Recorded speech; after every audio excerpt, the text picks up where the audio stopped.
Hello, hello, hello. I am so excited. And I think that we are live. Just give me a second to set up. I want to go ahead and make sure I can see everybody's comments here.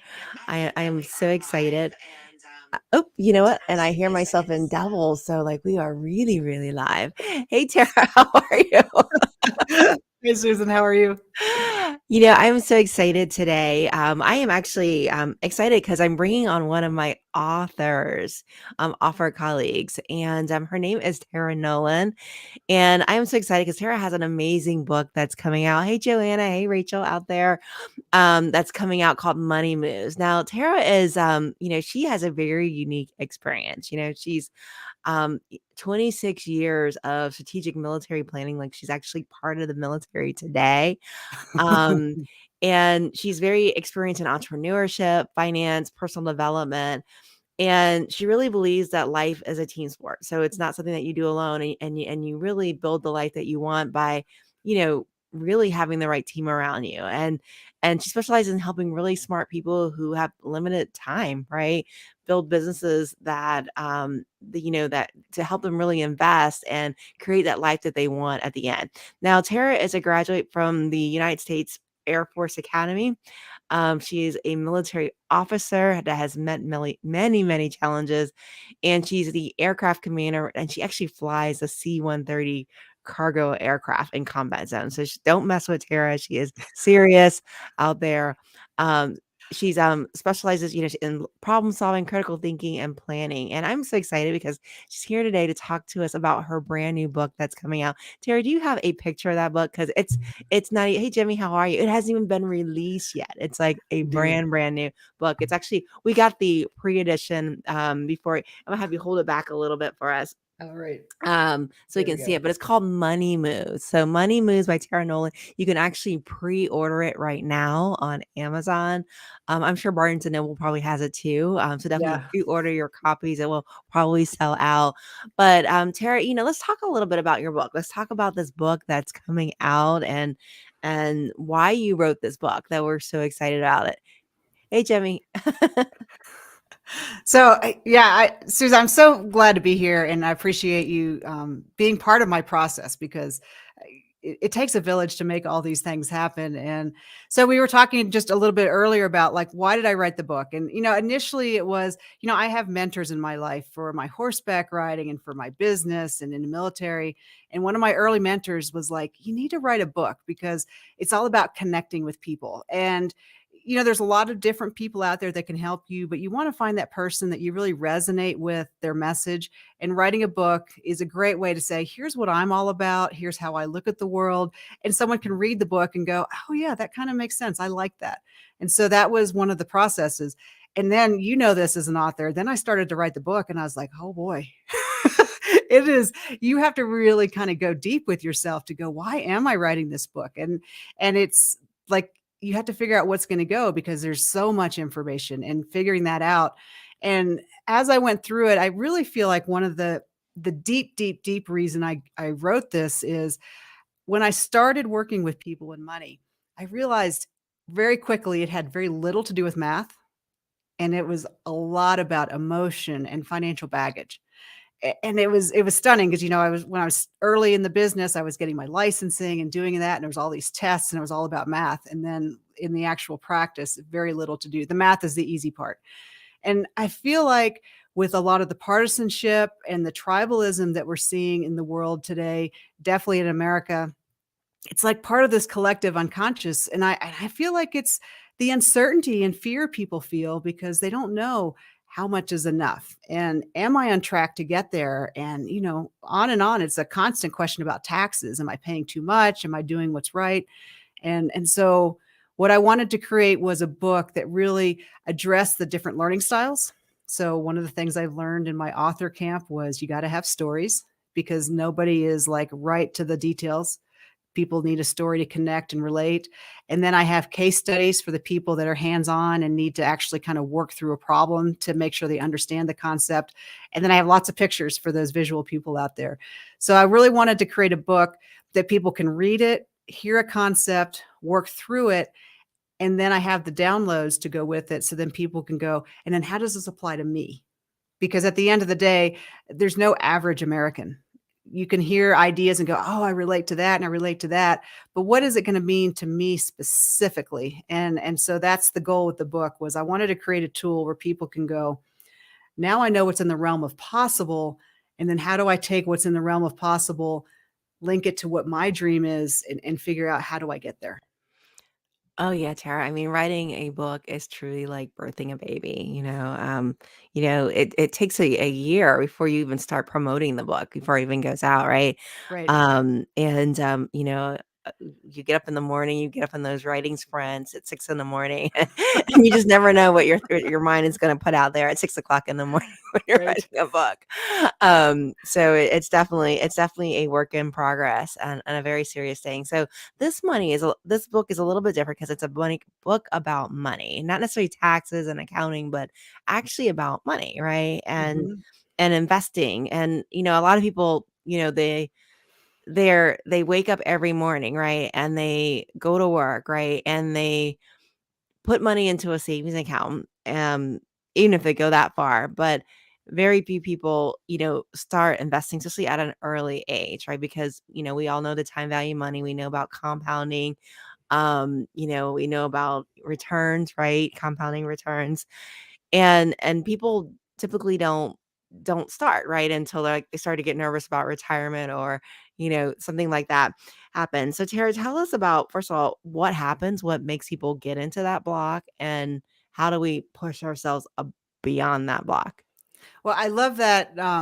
Thinking about that is one of the things I did is I created just a graph that's like the bell curve, because no one's life is like the straight line. Like, has your life ever worked out exactly how you planned? you know, you think you're going to have kids, but you have them when you have them. But one of the things I did was I created the bell curve. And because you kind of start out life, you're new from college and you're trying to pay off student loans, and maybe you're getting married and you're trying to buy a house, and you can't invest very much at first because you're so poor just trying to pay for everything. And then as you get closer to retirement, you reach that part where you're making more money. And I call that your get it phase, because that's when you're making money and you're making things happen. And then once from about 60 to 80, I call that your got it phase, because then you're retired, you have that nest egg, you're enjoying life. And then the last part is that give it phase, where you're thinking about how you're going to transfer that wealth. And it's very hard when you're in that got it phase. You're like, I can't come up for air. I'm trying to get the kids to school. I've got, the car just broke down and I've got to go get a new car, and the dog is barking. And at that phase of life, it's really hard to think about that point in life where you're going to actually be considering a transfer of wealth. And so one of the things I really like to do is use that visual to say, here you are, but think about, your parents and your grandparents. It happens quick. If you ever talk to an older person, the thing they will always tell you is it happens quick. And so what I try to show people is here's how the life cycle is going to work. And then with money, it's really important to, when you understand that big, we call it the 30,000-foot view from the airplane, you know, you go, oh, okay, I see how all this whole thing works together, and decisions that you can make today when you're younger that are going to help you when you're older. That's giving your money more than one job. And so I try to get people to understand that there's this idea out there, like a bank account is great, but it has one job. Your money is just going to sit there and be available. You're not going to earn any kind of rate of return. It's a good place, but it's only one job. And I like to start to introduce people to the ideas of, what if you can look at options for and strategic investing to go, what if I need insurance, but I don't want, what if I don't need the insurance? So how do I get that coverage? And what if I can earn more money than 0.1% in a bank account, but still have access to it? And try to get people to understand, like, there's more options out there. And, as a CPA, I know that you know this, that it's it's not the questions that you ask, it's the things you don't even know to ask. And that's really where the kind of the thing comes, because I'm sure you spend that time with your folks, is just teaching them, like, did you even know that this was in the realm of possible? Oh, yeah, and that's where people get in trouble, the things they don't know, right? They're like, "Oh, I should have filed that form, and oh my goodness, there's a $10,000 penalty if I didn't file that form for Right. international tax." We're having an international transaction, but it's definitely the things you don't know that get you in trouble, Tara. And so, it's interesting because, a lot of our listeners and our viewers, they are entrepreneurs, right? They have their own Mhm. business. A lot of them are implementing profit first. So they've got themselves on a fixed owner's pay. They've got profit happening. Is there a certain percentage that you should be putting away? I mean, even if you're starting out your business, even if you're starting out your career, is there a set percentage that we should start with? And what does that look like? I really like to start with, all things equal, just starting with 15%. And that really just goes into because things are going to happen. You're going to have things in life like inflation, and you're going to have planned obsolescence. Like you're going to always need to buy new phones and new cars, and you're going to have, tax uncertainty because taxes are going to go up or down, probably up. And you're going to have those kind of uncertainties. So if you just kind of use a rough planning factor for about 3% for things, the numbers work out that that's a good starting spot. Um, Saving is you always want to pay yourself first, and that's why I loved your book, and I love like what you're doing, how you have people have that account where they pay themselves first. And then what I like to add to that and build on that is then the question is, so where is that money going to sit? Is it going to sit in the bank account? Is it going to sit in the market? Is it going to sit in a modified endowment contract? Because there's that becomes the next layer is absolutely you have to pay yourself first. And then the question is, okay, I'm doing that. Where do I put that money? And I like to try to show people where they can save the money, have return, but still have access. And so then that's where becomes difficult. And when I wrote the book, I was just like, oh, this is why I have to tell people it depends because there are so many questions like, do I want a Roth IRA? Do I want a traditional IRA? And it's like, well, how old are you? How much money are you making? Which tax bracket are you in? There's like every question like has 5 more questions behind it. Oh, yeah, it's very customized. And Definitely. it's but that's what makes the puzzle interesting. And it's kind of, I always forget who said the quote, but it's whoever knows the most rules wins. So 15% is kind of the ground rule. So 15% of what you're earning, you should be putting away for savings, putting away towards retirement. Because one day we're all going to get there, right? If we're lucky and blessed, we're going to get there. One of the things that, when I meet people, they're always, and I ask them, I said, well, how much do you need to spell happy, right? How much do you need at the end of the day when you retire that you walk away and you're not like sweating bullets of, how am I going to pay my mortgage? How am I going to pay my rent? Um, you know, Tell me about how do you know how much you need Mm. to really be able to retire comfortably and be happy in that retirement? Well, and this is a great question because this is one of the first things I do with people is, how much is enough? And I have not met a person that can tell me. And Oh, yeah, usually people tell me like 5 million, 10 million.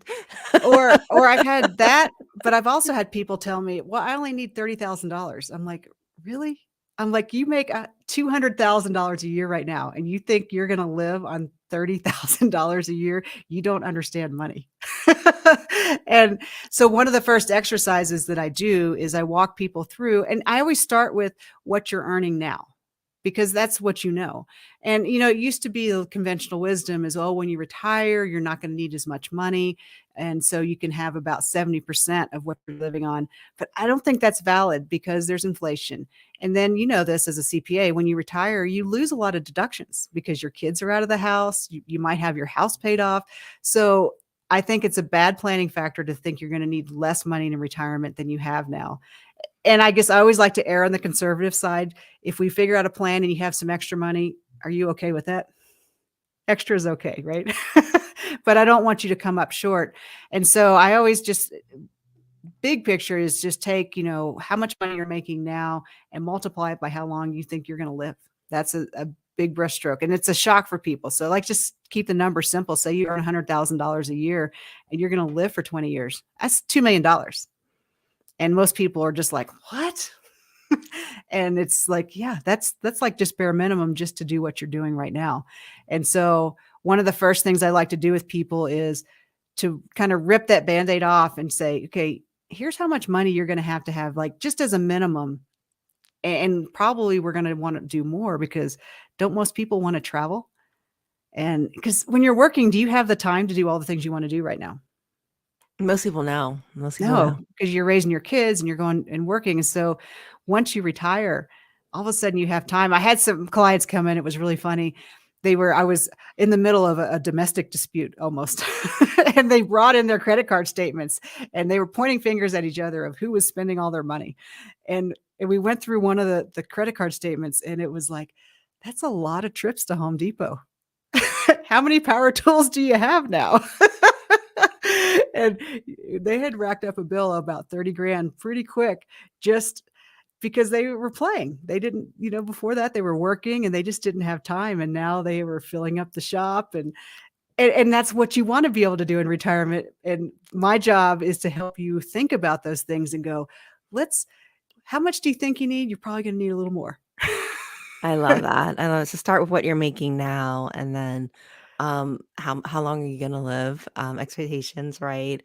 And I'm sure too there are some present value calculations in there too, of with You what can it's. work and find, absolutely, you can fine tune the number, but I really like to have people go, okay, let's really understand. Like, we're talking bigger numbers than you think. Oh yeah, And definitely. Now, for most people, that's going to be overwhelming, right? When you think of, oh my gosh, 2 million is what I need to retire, right? right. And unfortunately, a lot of people aren't moved to necessarily start saving once they see that number, right? In fact, No, I would say most people are probably more inclined to go stay in overwhelm and hide underneath right. like their pillow for a little bit. Um, where do you get started then in terms of planning for that retirement? That's strategically. Well, so we look at that, and then that's when I put into the model, and then we do start to show, okay, but say this is where planning comes in, because then we'll say you're going to have money invested, right? You're not just going to that $2 million broad brushstroke. That's no earnings. That's just raw numbers. So let's back it up and say, no, you're going to be investing, and you're going to have some savings, and some of that money is going to be in a tax advantaged account. It's either going to be in a Roth, or it's going to be in insurance, and then so we work our way backwards, so that then they can go, okay, now I see how I can get started and doing that. And then we start building that plan, and then we look and say, okay, if it's a younger person, you're not going to be able to do that full number right now, but here's what we're going to do today. And then that's going to adjust, because planning it has to be done every year. It's not like we're going to create a plan and done. It's going to be, we look at it every year, and we look at it every time something changes. I have some clients right now, and it's funny because they are now going over that mark where they were, for years they've been making about 150,000. This year they're going to make 450. And so some of the things they're like, well, I can't contribute to my Roth anymore. Well, I can't, I'm like, you guys are making more money now. So you have a different set of problems. And so we work through all that. I love that. That is really neat, with that. And so I know we talked a little bit about teams. Tell me about building that team with your financial team and what that looks like. Oh, yeah. This is like one of my favorite things. So I think with my logistical background in the military, no one is an expert at everything. If someone tells you that they are the be all end all for everything, then you got to go, really? How is that possible? And when I started my business, I built it with that approach. Like, I started out, and I was having to pick all the things in the market and look at the market every day. And what I realized was I was so busy doing that I wasn't able to give every client the attention they needed. And I had some clients that didn't even want to be in the market. They wanted to be in annuities because that was guaranteed and safe, and that felt good to them. And so what I realized quickly was I want to be the quarterback.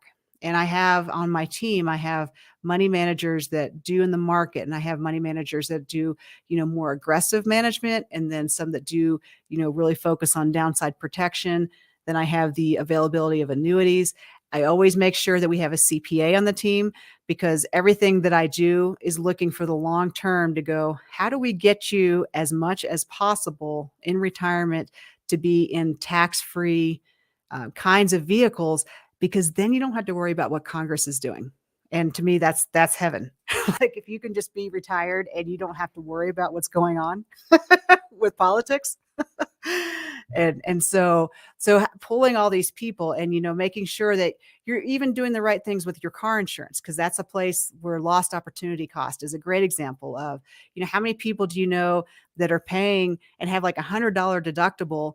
And I say, you get your car sideswiped in the parking lot and it's going to be $600 to fix. Are you going to file a claim? You're not going to file a claim because then your insurance goes up, right? So I'm like, why are you paying for a deductible you're never going to use? That's money that we could be investing somewhere else. And so I go through their whole financial bubble with a microscope and go, what are you doing and how can that money be working for you somewhere else? But that takes a whole team to put all that together. And I with my time in the military, I know you're always better with a team Oh, because yeah. it's your money at the end of the day and you're going to make the decisions. But isn't it nice to have 2 or 3 people say, "Have you considered this? And have you considered this?" So it's not that you're giving over control. You're having people help you make better decisions. Oh, yeah. What you don't know is the thing that gets you in trouble, right? And, just even like, if you're going to be an active trader, do that within one of your tax um, sheltered, retirement accounts, right? If you're going to do Right. an active trading, so that you don't trigger ordinary income, right? Mhm. And what's your buying habits? Are you one that just buys and holds, that you can take advantage of those capital gain low rates? If you make under 80,000 and you're married filing jointly, there's a 0% tax on those capital gain rates. So, Right. having that partnership and having the right people in your corner is really, really important in order to figure out, that strategy for retirement. Totally agree with you there on that, Tara. Now, one of the other things that we talked about before we actually came online was just some really juicy morsels that are in the book, right? Like we talked about tools that are actually usable in this book. Tell me about those tools. Well, I think that's really interesting that I define stocks, bonds, mutual funds, annuities, real estate. To me, those are all the tools. And I have people like I had a client come to me the other day and he said, "Hey, the guy at work, he's got these municipal bonds and they sound really great. And, I need an emergency fund. So I think I need to do that for my emergency fund." And I said, "Okay, that a municipal bond is a great tool and they do have some tax advantage status. So that's really good things. But what we're working on right now is your emergency fund. And the emergency fund needs to be liquid, accessible, and with these mutual funds, is it going to be that?" He's like, "Well, I don't know." And so I'm like, "Okay, well, it's that's a good tool, but is it the tool that's solving the problem that you're trying to solve?" It's like if you're going to go try to hang a picture on the wall, you're not going to um, pick up a screwdriver when you need a hammer to bang the nail in. So it's not that there's no tool that's good or bad. It's all about, does it marry up to the problem that you're trying to solve? And one of my favorite things that I like to look at for accelerating wealth is this concept of being your own bank and using mutual fund or mutual companies for insurance versus stock companies, because when you're part of the mutual company, you get to earn dividends and then you can have access to money and then you can have tax advantage things and then you can have a death benefit if you need it and you can have transfer of wealth. So I like to look for vehicles that are going to solve more than one problem. And so planning starts with the problems. I'm not the happy person, right? I'm the person who's going to go, well, what if you get killed in a car wreck? What's going to happen to your kids? Or what happens, if your husband dies, are you going to all of a sudden be poor? Have you seen, I'm sure you've seen that a lot, right? Where there's people that together they're doing really well, and then the primary breadwinner passes, and all of a sudden the financial world sucks. Oh yeah, definitely. Or, we had a neighbor whose husband passed away, and she just didn't know what to do. They were an elderly couple, didn't know what to do. Once he passed away, and I remember I came to her house one day, and she goes, "Suzanne, I just went and bought furniture," because he never allowed me to buy furniture. I was like, "Great job."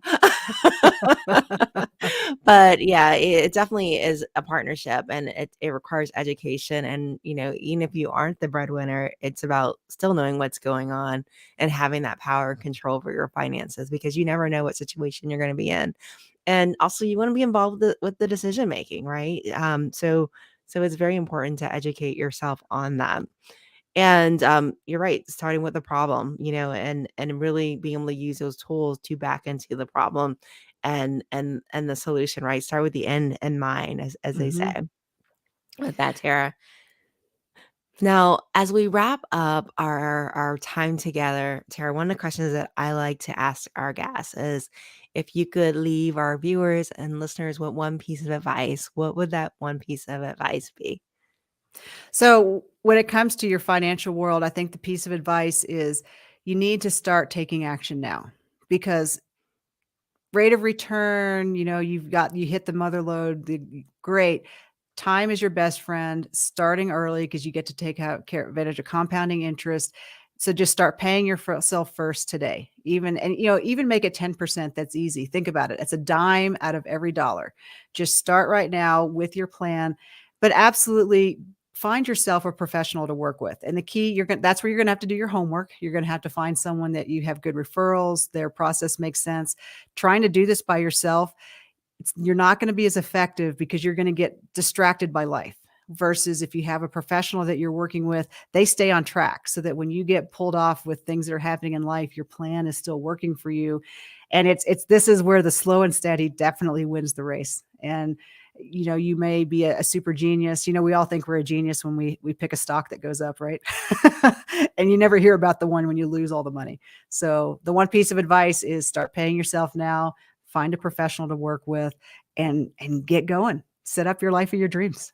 I love it. Now, Tara, do you mind showing us your book one more time so we can go ahead and pre-order it, because it is coming out next week on March 29th.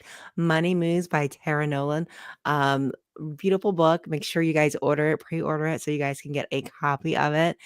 And also, definitely make sure that um, Tara, I'm gonna drop your contact information in the show notes for when the podcast actually releases, and as well as on the YouTube channel, so that you'll be able to order that. And Rachel says she just put up the link for Barnes and Nobles, but you can also order on Amazon too. It's also available on Amazon also.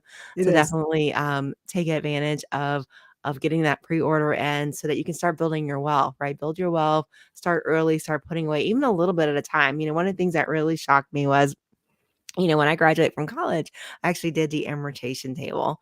And Right. and what it was is, like, if I had put away like $30 a week, I could have accumulated like $1 million by the time I retired when I was 20 years old, just 30 bucks, so Right. skipping a Starbucks coffee and maybe a McDonald's lunch, um, literally it could be like $1 million. So, it seems like a little bit, that $20, that $10 that you're putting away consistently every week, but it builds up, it adds up. So don't delay that discipline, don't delay putting that money away. And also think about what do you need right now? What are your hurt points? Do you need to build up that 6 months reserve? And what's the best strategy and investment strategy in order to do that? So thank you so much, Tara, for joining us today. It has been amazing having you. And Tara, what's the best way for our viewers and listeners to contact you? The best way is to give us a call at 719-210-4242. But you can also go to the website, www.nolanfinancialpartners, and you can connect with us right through the website. And we'd like to set up a discovery call just to kind of see if there's a fit. So I'd love to hear, and I would just love to hear people who've read the book to share like their aha moment that they've had with their finances. Because like you mentioned earlier, like what is it that makes people go, I know I need to, but now I'm going to, right? That take action piece. I love it. I love it. All right. Well, Tara, it was amazing speaking with you today. And thank you so much for sharing your juicy morsels of knowledge and things that we need to think about as we approach retirement and start to build our wealth. Thank you so much for joining us today. Thank you for having me. It's been great. Thanks, Tara. Bye.